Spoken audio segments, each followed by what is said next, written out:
Olá pessoal, tudo bem? Estamos aqui de volta para darmos continuidade às nossas questões de introdução à enfermagem, certo?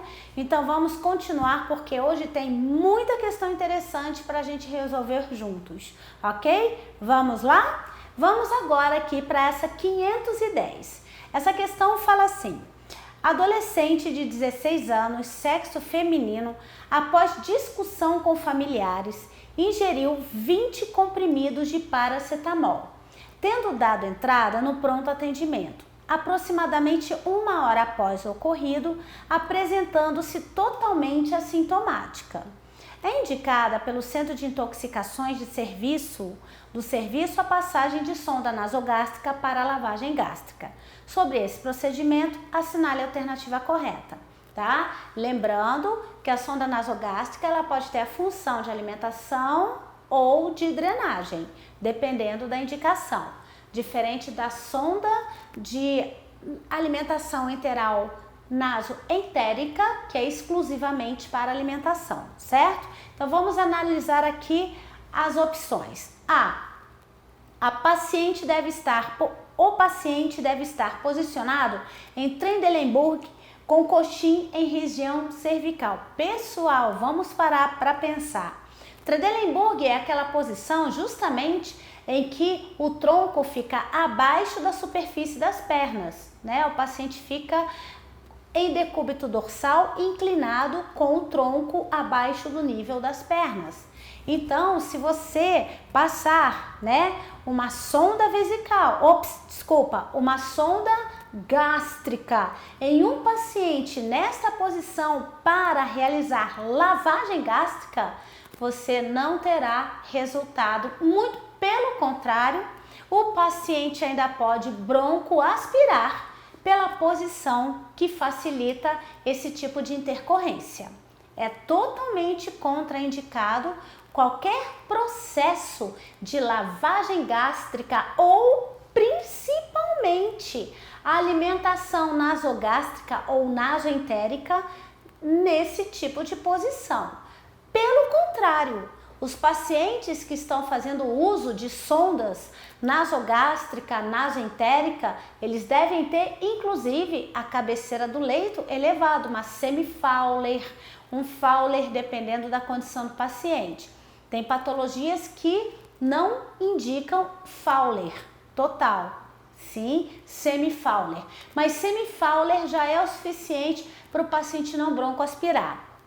Alguns alunos podem me perguntar: mas professora, nós não estaremos introduzindo alimentos por esta sonda, nós estaremos introduzindo líquido para fazer lavagem gástrica. É a mesma coisa, pessoal. É a introdução de líquido do mesmo jeito. Vai introduzir líquido, vai lavar, o líquido vai drenar, tá? Ou mesmo você passa uma sonda, a sonda para drenar com o tórax abaixo do nível das pernas, não vai drenar. Eu preciso de um apoio, eu preciso de uma posição que facilite pela aceleração da gravidade o movimento de escoamento desse líquido estomacal para fora, tá? Através da sonda, para essa drenagem escoar adequadamente. E não é com o tronco abaixo do corpo que isso vai acontecer. Existem lavagens que você introduz um líquido, aspira, né, para remover os resíduos. Esse tipo de lavagem em que você introduz o líquido e aspira também é muito perigoso na posição de Trendelenburg, porque o paciente vai broncoaspirar. Existem sondagens que você não introduz líquido nenhum, apenas deixa a sonda em sinfonagem, né, aberta, para drenar naturalmente, sem introduzir líquido.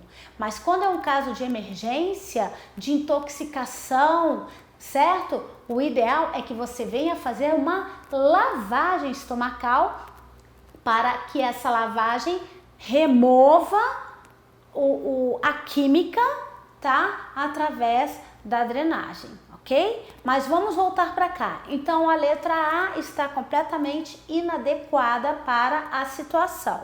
Lembrando que a posição de Trendelenburg ela é indicada, por exemplo, para cirurgias, tá? Da cavidade pélvica. Porque quando você deita o paciente em Trendelenburg, certo? Ou seja, ele fica com o tronco abaixo do nível das pernas, você tem uma tendência, você causa nesse paciente uma tendência das alças intestinais se deslocarem para baixo a favor da aceleração da gravidade para baixo, né? Aí o que acontece, tá? Aí essas alças descomprimem a região perineal, né? Ou a região pélvica, mais a região pélvica, que eu estou falando de cavidade pélvica, né? As alças descomprimem a cavidade pélvica e você consegue uma abordagem nos órgãos pélvicos de maneira mais eficiente na posição de Trendelenburg. Ponto. Nessa circunstância, a posição é indicada, tá? Ou quando você quer aumentar a perfusão cerebral por algum motivo, até mesmo em casos de choque, né, hipovolêmico, também é válida, tá? Mas é totalmente contraindicada também em casos tipo elevação de pique. Aí, em hipótese nenhuma, pacientes com elevação de pressão intracraniana podem ficar na posição Trendelenburg, porque isso só vai evoluir, aumentar a pressão intracraniana do paciente. Então, existem circunstâncias em que a posição de Trendelenburg é devidamente indicada, outras em que ela é totalmente contraindicada, capaz até de evoluir para um quadro de complicação e óbito se você botar esse paciente nessa posição, tá? Então vamos lá. Então letra A completamente sem noção, essa letra A para a lavagem gástrica, Trendelenburg, sem chance de acontecer. Vamos para a letra B. Medir a distância de introdução da sonda, colocando a extremidade dela no lóbulo da orelha, ao apêndice da pirâmide nasal e daí para baixo até o apêndice xifoide, mais 10 centímetros. Essa questão chega a sugerir que está correta, né? Mas o que vocês estão lendo aqui? Mais 10 centímetros. Quando você desce a sonda mais 10 centímetros, ela não estará no local adequado para uma drenagem gástrica. Não estará. Certo? Então, só de você descer a sonda mais 10 centímetros, você não posicionou a sonda para uma localização no estômago ideal para uma lavagem gástrica. Ela estará abaixo da região necessária para lavagem gástrica. Ela estará abaixo do nível correto para a lavagem gástrica. Então, também a letra B está errada. C. Para passar a sonda do esfíncter cricofaríngeo para o esôfago, solicitar ao paciente para que tussa, o que facilite a progressão da sonda. É o inverso, né, pessoal? Tossir expulsa a sonda, não facilita a progressão. Então, também não é a letra C.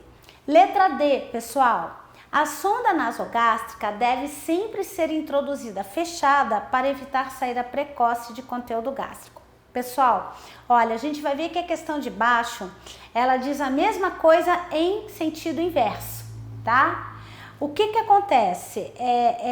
Vamos lá. Quando você introduz a sonda fechada, você não cria uma condição de, por exemplo, de vácuo para você perceber e para você ter, né, a noção do refluxo da sonda e provável localização correta desta sonda.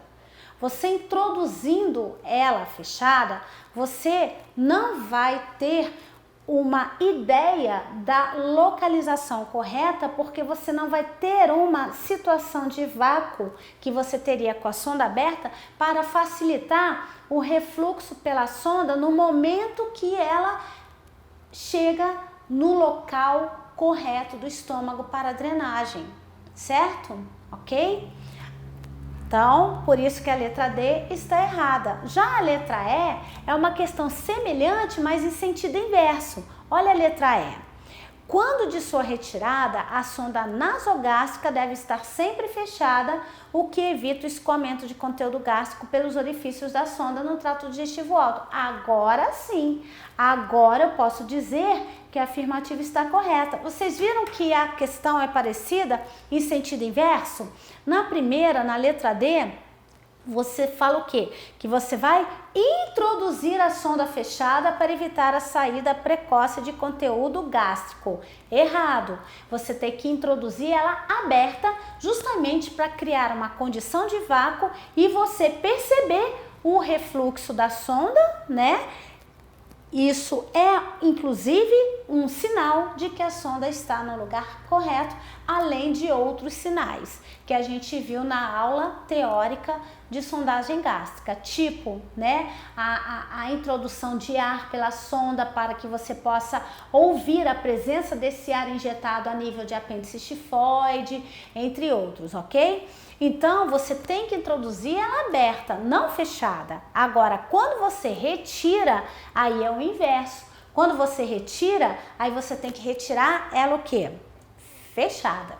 Então, para introduzir, você introduz aberta, para criar uma situação de vácuo e você perceber um retorno de líquido pela sonda e você então ter um dos sinais de posicionamento da sonda, que é o refluxo por ela. Certo? Mas quando você retira, aí você tem que retirar ela o quê? Quando de sua retirada, a sonda deve estar sempre fechada. Porque quando você retira com a sonda aberta, o que pode acontecer? Quanto mais você vai subindo, né, com a sonda aberta, quanto mais você vai tracionando a sonda para tirar, como a sonda está aberta, o grau de escoamento vai intensificar na manipulação da sonda. E esse volume de escoamento, no momento que você está tirando, é um volume nada agradável, nem para o paciente, nem para o profissional, que pode se contaminar com esse líquido extravasado numa retirada de sonda. Tá? O líquido pode extravasar ou no paciente ou no próprio profissional e isso é um meio de contaminação. Então, por isso que na letra A, quando você retira, a sonda deve estar fechada. De modo contrário, quando você introduz, ela deve estar aberta. Ok? Gabarito letra E, tá? Vamos para a próxima questão, pessoal? Muito bom! Aqui é só para ilustrar para vocês, certo? Aqui, né, nós temos os incisivos centrais superiores, que são os dentes, né? Aqui mostra mais ou menos a cavidade oral, tá? O palato descendo na altura da faringe. Aqui, né, nós temos a traqueia, certo? Aqui nós temos o esôfago e aqui já chega no estômago, tá? Que eu quero mostrar com essa foto? Eu quero mostrar a região cricofaríngea, né? Então, olha só aqui, ó. Nós temos a cava torácica, que é a veia, o nó external, o esôfago cervical, certo? Esôfago médio, veia pulmonar, esôfago torácico. E aqui nós temos, tá? Justamente aquela região que fica cricofaríngea, tá? Que a questão falou justamente que é nessa região que o paciente vai ter que tossir para ajudar a sonda a descer e é justamente o inverso. Se ele tossir, ele tem musculatura torácica aqui, ó. Ele tem musculatura torácica aqui, que quando ele tosse, a musculatura comprime e a sonda pode escapulir, certo? 511. A realização de medidas antropométricas da população-alvo de determinado projeto é uma forma de prevenir estresse desnecessário e até acidentes graves. Bom, a gente sabe que antropometria, né, é você verificar peso, altura do paciente, ter as medidas ideais desse paciente, certo? Então, vamos lá. Muitas das medições antropométricas, né, são utilizadas também para o diagnóstico de diabetes 2, tá? O IMC, por exemplo, sendo que o IMC não é isolado. ele isolado não tem muita eficácia, né, fidedignidade nos dados, tá? O IMC deve sempre ser associado com outros sinais e sintomas, tá? Mas se quando chegar na aula de obesidade, em questões de obesidade, eu falo isso com mais detalhes para vocês. Então, sobre antropometria e ergonomia, ergonomia é a posição ideal do paciente, tá? Que ele deve ter diante de uma execução no trabalho, diante do trabalho, que posição ideal ele deve ter no seu local de trabalho, diante da iluminação, diante do som alto, né? Então, existem mecanismos que podem causar agravos à saúde do trabalhador, dependendo do que ele faz, dependendo de sua função. E a ergonomia são posições, estuda-se posições, certo? E estuda-se atitudes condizentes com a promoção à saúde do trabalhador de acordo com o seu local de trabalho, beleza? Então vamos ver aqui as opções da questão 511. Bom, ele quer saber sobre antropometria e ergonomia para a gente assinalar a alternativa correta, né? Então vamos lá. Normalmente, as medidas antropométricas são representadas por uma matriz de identidade. Pessoal, essa questão é tão absurda, né? É tão absurda que para quem estudou matemática sabe que matriz de identidade é matriz de matemática, certo? A matriz de identidade, ela não estará relacionada com a tradução de peso com altura para descrever um tipo, né, físico associado à biofísica desse paciente. A matriz de identidade é uma matriz matemática, então nada a ver a letra A. Vamos para B. Desde a década de 50, os automóveis são dimensionados para motoristas do sexo masculino. Ah, que coisa interessante, né? Desde a década de 50, se é desde, eles estão falando que é até hoje. E eu sou mulher e eu dirijo e tenho um carro muito bem gostosinho para dirigir. Vocês, alunas que estão me ouvindo, com certeza dirigem, estão muito bem adaptadas no carro de vocês. Então, essa questão B é totalmente fora da casinha, né? Que é quando a gente costuma falar, realmente não tem a ver, certo? Vamos para a letra C. As saídas de emergência devem ser projetadas por meio de projetos, tá? Para indivíduos extremos, para acomodar pelo menos 95% dos casos. Ah, até que enfim, nós achamos aqui nessa questão uma abordagem coerente para uma prova de enfermagem. Vocês concordam comigo? Agora sim, eu tenho uma abordagem coerente para uma prova de enfermagem. Tão coerente que eu considero ela, inclusive, a correta de todas essas questões, de todas essas até agora. Porque olha só, quando você tem uma saída de emergência, você pode ter um paciente obeso mórbido para sair por ali, tá? Bem como um paciente caquético para sair por ali. Os extremos, tá? Obesidade mórbida é um extremo.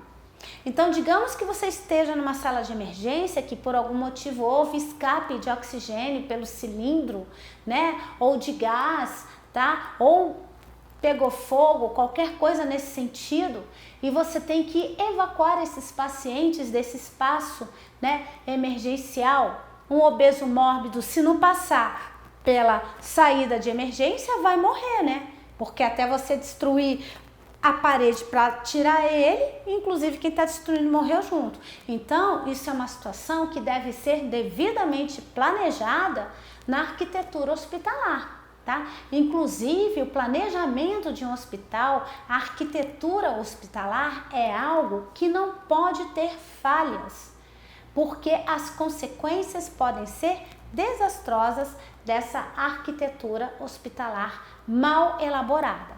tá? Os arquitetos, os engenheiros que trabalham com projetos de hospitais, de clínicas, entre outros, eles têm que ter conhecimentos profundos em paralelo com a Anvisa, né?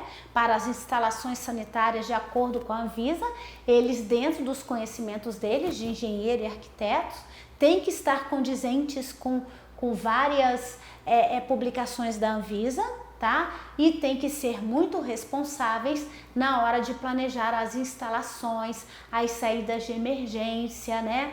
Bem como a iluminação, certo? A espalhar extintores de incêndio pelos locais corretos, ok? Instalações elétricas que estejam longe do risco de curto-circuito e assim por diante, tá? Então a letra C, até o presente momento, é a letra 10 para mim. Vamos na letra D. Desenvolver produtos para 100% de uma população apresenta ganhos imensuráveis, sendo, portanto, o objetivo principal da indústria. Tá, a gente está falando de quê? A gente está falando de medidas antropométricas da população-alvo de determinado projeto para prevenir estresse desnecessário e até acidentes graves. Eu estou falando, então, com relação a quê? Estresse desnecessários e acidente grave, eu estou falando com agravos. Estou falando de agravos à saúde, fatores que podem intervir na saúde de um ser humano, tá? E o fato de você desenvolver produtos para 100% de uma população com o objetivo de ganhos imensuráveis, isso não está relacionado com agravos à saúde, que é o que a questão está me dizendo, tá? A questão quer que eu escolha uma resposta que tenha a ver com agravos à saúde. E até agora a letra C é a resposta. Por meio da antropometria, surge o conceito de que o fundamental não é adaptar o trabalho ao homem, mas procurar adaptar o homem às suas condições de trabalho. Gente, vamos lá? Nós estudamos saúde do trabalhador, não estudamos? Pois é. Olha só o que essa questão está me dizendo. Por meio da antropometria, surge o conceito que o fundamental não é adaptar o trabalho ao homem, mas procurar adaptar o homem às suas condições de trabalho. Vamos tentar entender uma coisa, tá? Se você tiver que adaptar o homem às suas condições de trabalho, digamos que o trabalho dele, né, de exigências além dos limites para aquele ser humano, tá? Você adequar o homem às condições de trabalho é você explorar, tirar desse homem além do que ele possa dar para um trabalho dependendo desse trabalho. E não é isso que eu quero. Eu quero proteger o homem, eu não quero tirar desse homem a ponto de prejudicá-lo para adequá-lo a um trabalho. Eu quero adequar o trabalho a ele, ao homem. Porque nós estamos falando de área de saúde, nós somos enfermeiros, isso é uma prova de enfermagem. Então, o que me preocupa? O homem. O trabalho é que tem que ter uma adequação para este homem que vai ser o protagonista da história.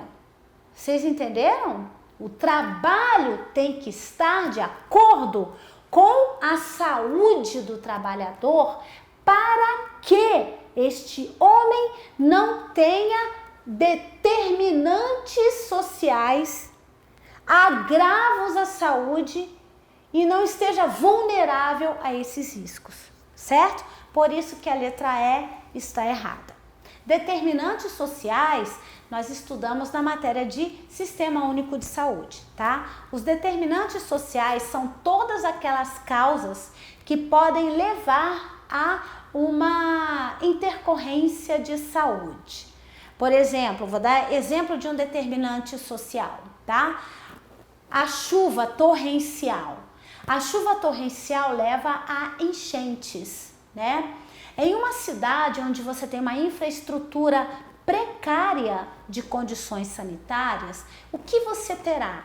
Água acumulada com urina de rato nos bueiros, ratos em grande quantidade, vetores de doenças transmissíveis por água ou próprio, né, germes, vírus transmissíveis espalhados ali nas poças por falta de condições sanitárias. Vem uma chuva, termina de varrer essa água parada, vem uma chuva, faz a água dos bueiros transbordar para o meio das ruas, cheia de urina de rato, levando a casos de leptospirose.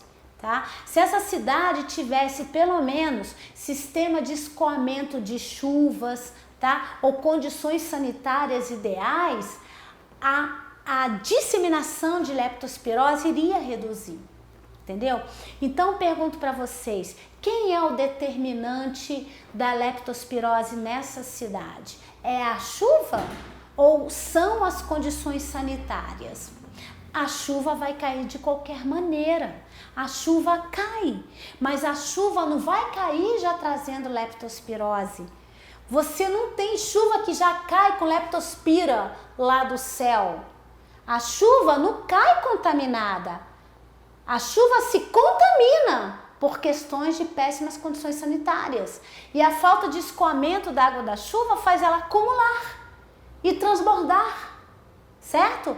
E disseminar leptospirose, hepatite A, entre outras doenças, certo? Para as pessoas que irão entrar em contato com essa água, manipular alimentos, contaminar a agricultura, enfim. A hepatite A, que é transmitida pelo modo fecal oral, que é a leptospirose através do contato da pele. Tudo bem? Beleza, galera? Então, determinante é tudo aquilo que existe para influenciar negativamente na nossa saúde, tá? Vamos levar um determinante para um local de trabalho? Claro que sim. Digamos que, certo? Você trabalhe no setor de medicina nuclear. Você lida com ressonância magnética, você lida com tomografia, você lida com cintilografia, você está exposto à radiação, você tem que ter EPI de chumbo, as salas têm que ser isoladas para a passagem, né, de radiação, enfim, tem que ter um isolamento radioativo perfeito, inclusive para não irradiar excesso no próprio paciente se a máquina estiver descalibrada ou contaminar o próprio profissional que está manipulando a máquina naquela região, tá? Então, um dos determinantes de uma patologia consequente a um excesso de radiação é o que? É a má estrutura, é a má arquitetura do local. Não tem paredes blindadas para radiação adequadamente, não tem EPIs de chumbo para os profissionais, etc e tal. Estes são os determinantes, ok? Então, existem vários tipos de determinantes no nosso meio, em que, inclusive, uma das propostas do Sistema Único de Saúde é combater esses determinantes. Mas vamos continuar? Então, o gabarito vai ser a letra C de casa.